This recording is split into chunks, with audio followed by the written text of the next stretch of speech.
নমস্কাৰ আপোনালোকক স্বাগতম জনাইছো মোৰ অন্য এটি ভিডিঅ'লে আজি মেখেলা চাদৰ এজোৰত কেনেকৈ এপ্লিক ৱৰ্ক কৰা হয় তাৰে ভিডিঅ' লৈ আহিছো ডিজাইনটো ওপৰৰ স্কিনত লগাই দিয়া হৈছে তাৰ বাবে তিনিটা কালাৰৰ ফ্লাৱাৰ লেছ লৈ লোৱা হৈছে লগতে সিলভাৰ ষ্টোন 4 mm আৰু এটা 7000 glue 3D glass line golden colour outline লৈ লোৱা হৈছে আৰু নৰ্মেল 3D আউটলাইন তিনিটা কালাৰ লোৱা হৈছে মেখেলা চাদৰজোৰ বাটাৰফ্লাই ডিজাইনত বনোৱা হৈছে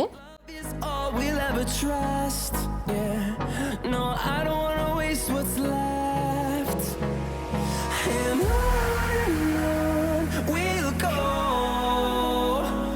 through the wastelands through the highways পাটৰ শেপটো গ্ৰীন কালাৰ ৰাখিছো মাজত লাইট ব্ল্যাক কালাৰ পাটৰ শেপটো দিবলৈ ব্যৱহাৰ কৰিছো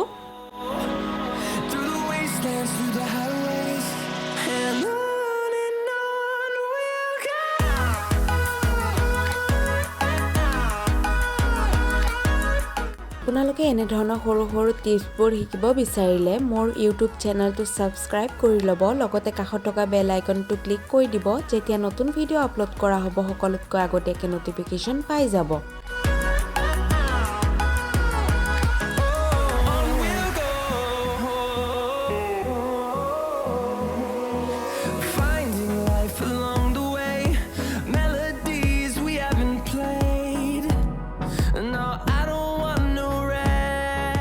যদি আপোনালোকে ভিডিঅ'সমূহ চাই ভাল লাগিছে তেনেহলে কাস্টমাইজ কৰি আপোনালোকে অৰ্ডাৰ কৰিব বিচাৰে তেনেহলে মোৰ লগত যোগাযোগ কৰিব পাৰে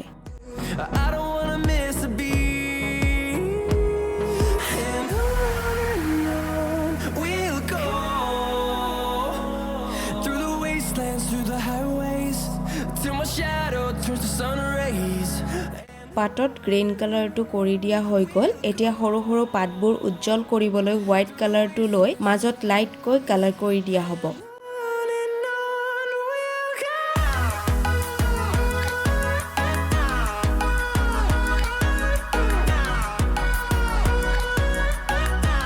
দেখিছে হোৱাইট কালাৰটো দিয়াৰ পিছত কিমান দেখিবলৈ ধুনীয়া লগা হৈছে এতিয়া ডাঙৰ পাতবোৰত ৰেখাবোৰ বনাবলৈ ব্ল্যাক কালাৰটো ব্যৱহাৰ কৰি অকণকৈ কালাৰ কৰি দিয়া হৈছে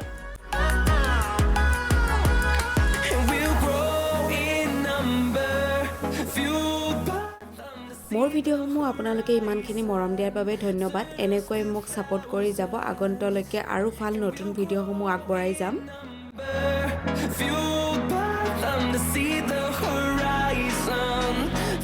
পখিলাটোৰ মাজত ব্ল্যাক কালাৰ আৰু অৰেঞ্জ কালাৰ দিয়া হৈছে আৰু পাটৰ ডিজাইনটো আউটলাইন কৰি দিয়া হৈছে লাইট গ্ৰীনত তেতিয়া দেখিবলৈ উজ্জ্বল হয়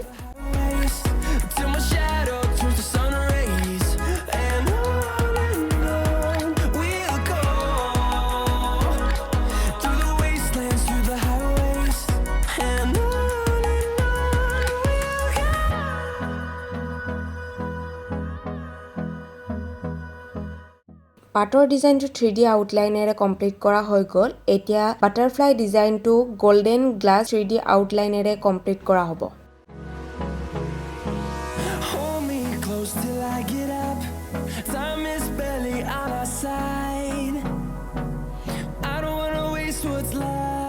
আউটলাইনটো কৰি লোৱা হৈ গল এতিয়া ফুলকিটা 7000 গ্লু লগাই লম তাৰ পিছত তাৰ ওপৰত সিলভাৰ ষ্টোন 4 mm লগাই ডিজাইনটো কমপ্লিট কৰি দিম